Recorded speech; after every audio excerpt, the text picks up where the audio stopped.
where heads of state, sports, entertainment, and political celebrities meet.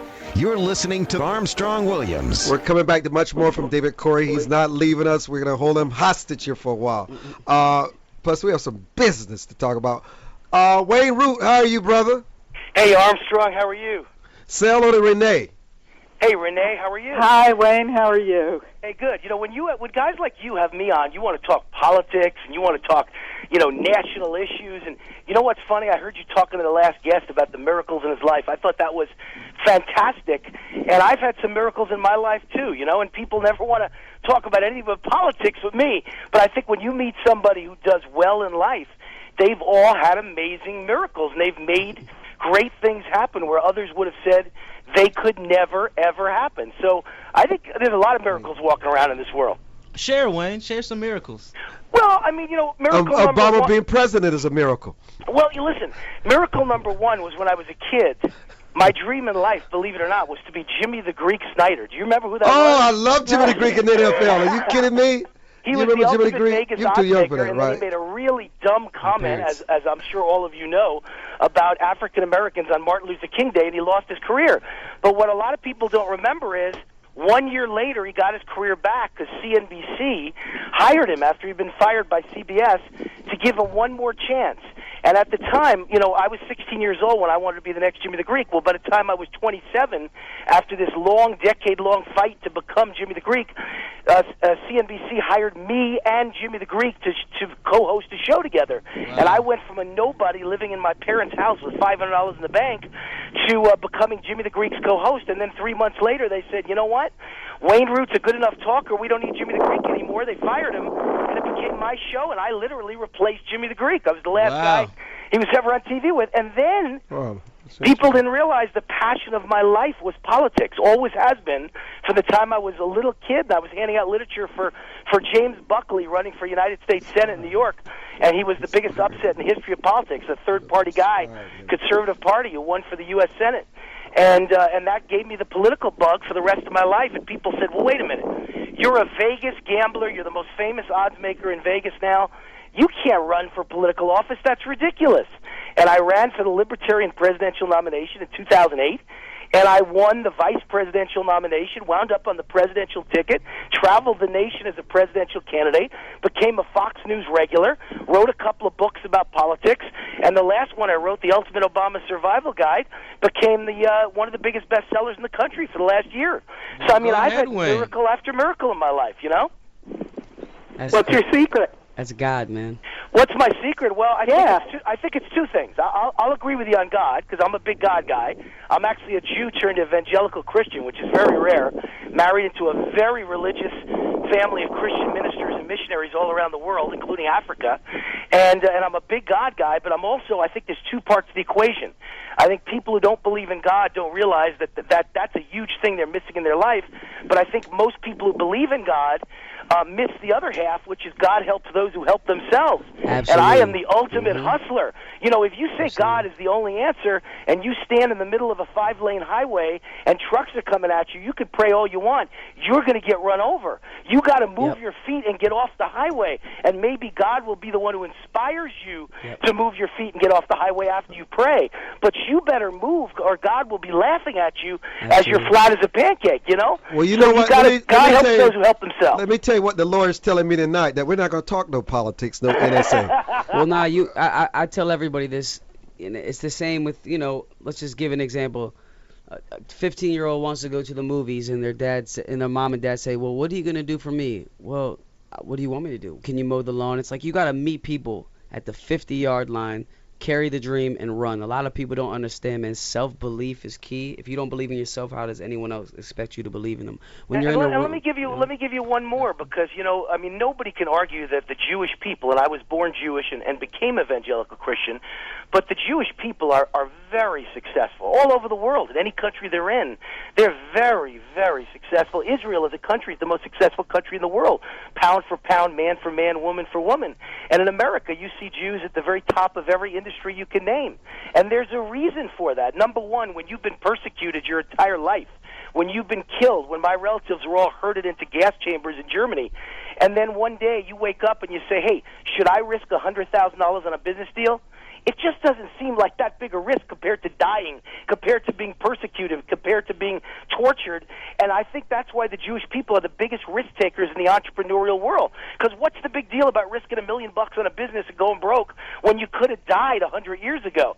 So I think you've got to be a risk taker in life. And if you study wealthy people in this country, and not all of them are Jewish, of course, but if you study wealthy people, whether they're black, whether they're white, whether they're Jewish, whether they're Christian, every one of them owns their own business. They are a risk taker.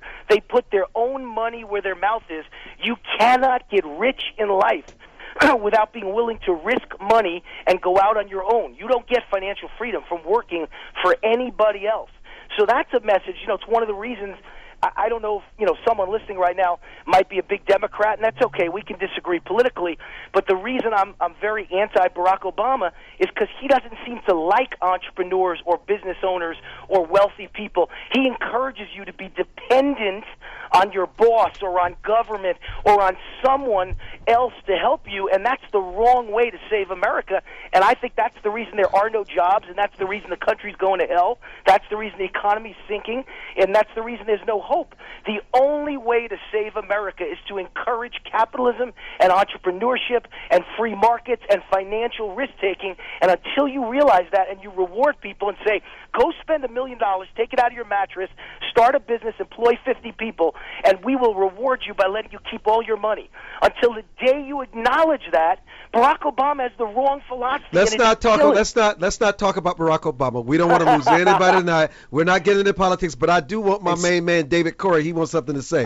Well, allow me to interject on Interject, please. No politics tonight. Don't bring me no politics, no Obama. This is about how you overcome obstacles in life. Well, I think you made a great point for listeners to evaluate their own opinions more in depth when they're by themselves out in the porch in the open air with nobody around them, because I feel like a lot of people are self-influenced based off what the media feeds us. When we're not in the room with Barack, with Bush, whoever it may be, I think it's unfair to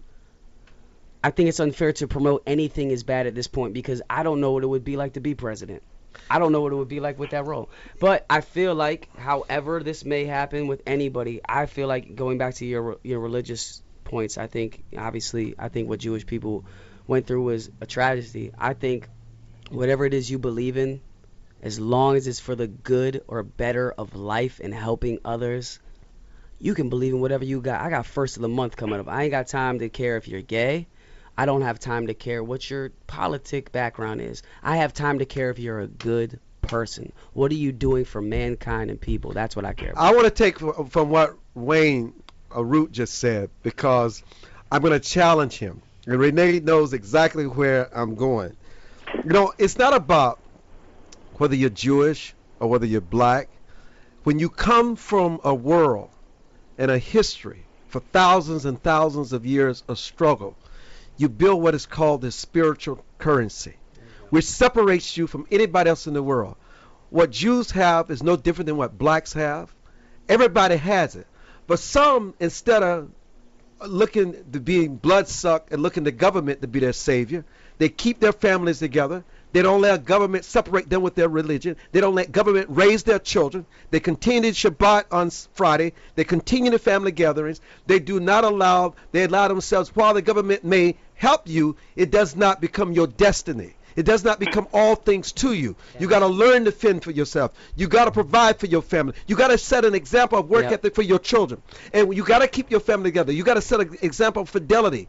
When you realize that when you come from struggle and strife, what the Bible shows us is that it is always the slave who's enslaved who eventually leads them to and out of the promised land. It's what always happens. And so what we forget, it's not about it, because look, Wayne Root is no more successful than I am, a Renee, no more successful than an Oprah Winfrey, no more successful than a Bill Cosby. What is it that we have? We understand the roots that we come from. We understand the spiritual currency, and we unleash it. Forget about what happened in the past. Forget about, yes, slavery happened, day-Jew segregation happened. So what else is new? It's what you do, it's how you build, it's how you take it to make sure that, as the Jews have said, never again. We'll own entertainment. entertainment. We'll define our image. You're not going to define who we are. We're going to define the lawyers, the accountants. We're going to build with the Federal Reserve. And so what you got to do, you have to have an attitude of achievement, not one of victimization. You have to be around people with that same attitude. I think that's one of the testaments that is the attitude to the Jewish people. I have a lot of Jewish friends, and one thing that I definitely applaud. I applaud them for a lot of things, but it's the fact, like you said, there's a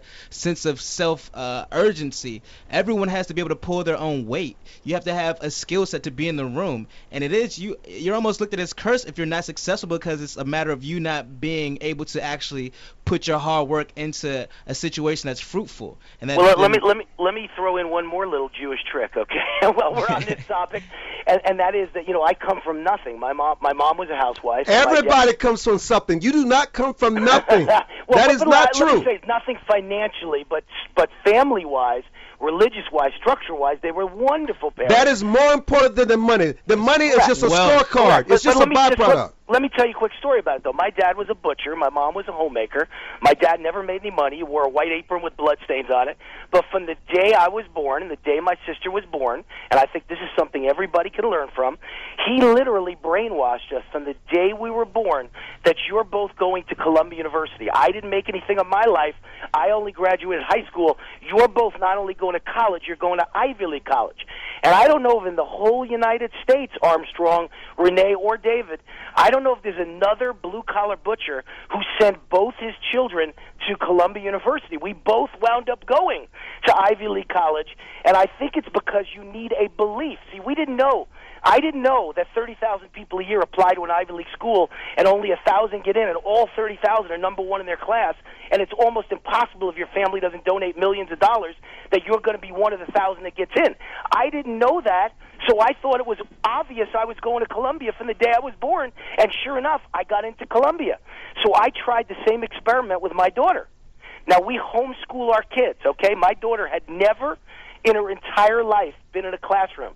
And I homeschooled her, and from the day she was born, I taught her she was going to Harvard, and she was going to literally get into Harvard with ease. I taught her that like my father taught me. And do you know my daughter is homeschooled to Harvard in her fourth year, senior year at Harvard, just won the John Harvard Award as one of the top students at Harvard, second team All-Ivy League in fencing because I taught her the importance of athletics and competition, and spent last year actually at Oxford University in London, and then came back to finish her last year at Harvard. You're a blessed man, Wayne. And no, you know what? But his story, his story is the story of many people. There are many people that have that story. Just because you don't read about it and hear about it does not mean it does not. This is the real America we're having here and every night. They don't depend on government. They don't depend on handouts. They're the ones who are the leaders of their families. Renee?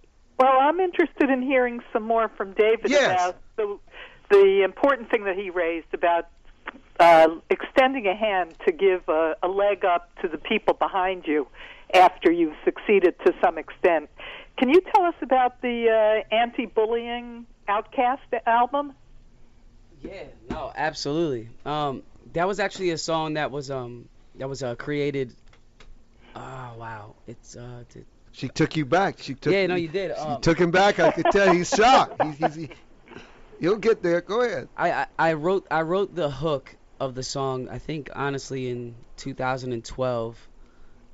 Well, it's not that far back. Yeah, no, it's about a year. I just want to give you the exact feeling and environment. I had heard the song and I heard the piano beat, and people always fear what they don't understand, and that's fine. You know, I remember I used to be the kid that walked down the hallway and seen a kid with red pants or green pants, and I'd look like, what is that? And it's like, that represents.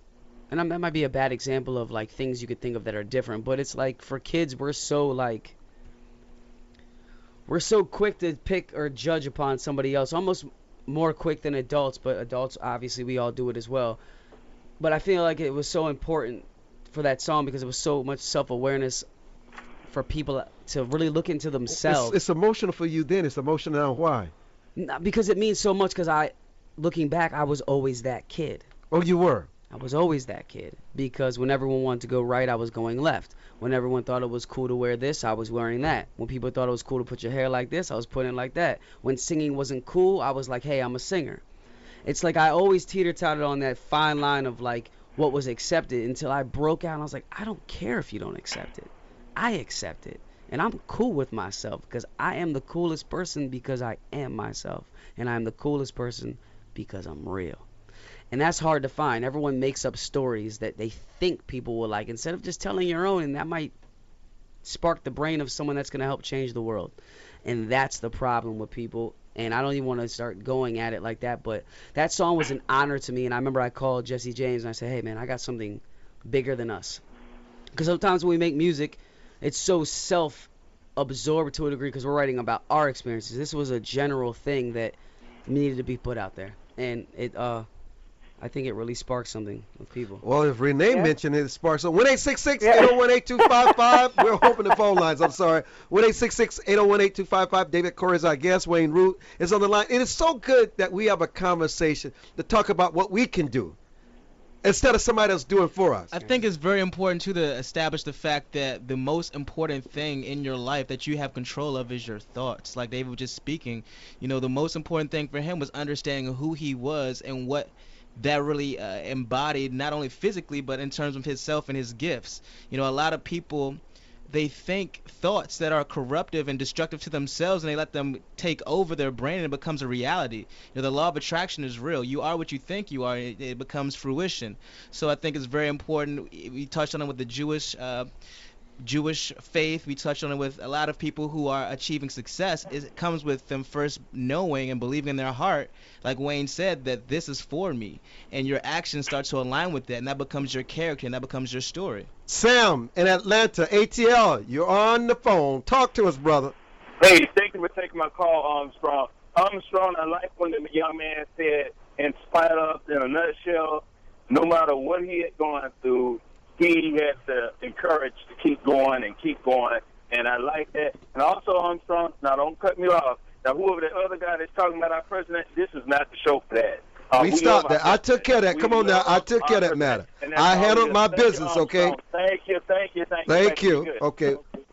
No talking about the president tonight. I just want to say something, too, because when I start my shows, right now, for anyone that's following, I appreciate you guys listening. This is an honor. My name is David Corey. It's Correy. You guys can check me out on Twitter at David Corey or davidcorey.com.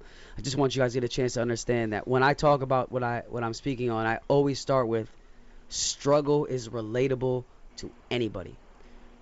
Now, when Wayne had talked about that he had started from nothing, I didn't take that as he started from nothing because life is everything. I meant that is we don't have all the options. We don't have all the knowledge to gain to build ourselves to get to that point where we want to be. So I understand that, and what I teach young kids is everyone struggles. Obviously, there's different levels to it. There's extremely different levels.